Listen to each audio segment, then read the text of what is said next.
Je vais vous raconter une histoire touchante de mon arrière-grand-mère Susanna Worm. Elle était l'aînée des 10 enfants d'une famille très croyante. Malgré sa pauvreté, elle n'avait pas l'air d'être mécontente de la vie.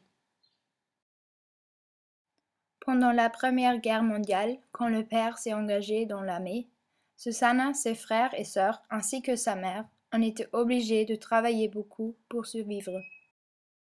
La guerre a marqué le père et il est devenu socialiste. Même l'éducation de ses enfants était un peu socialiste sur les bords.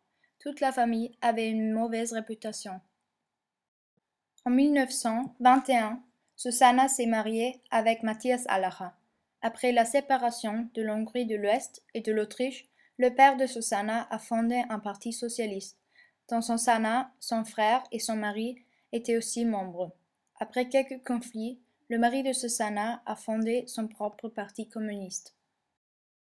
Pendant la dictature austro-fasciste et après l'annexion de l'Autriche, la famille s'est engagée dans le mouvement ouvrier.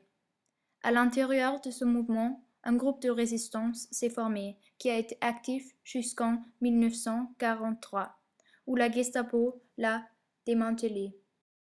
Le 30 avril 1943, Susanna et sa sœur ont été arrêtées par la Gestapo, qui a fait une perquisition dans la maison de la famille.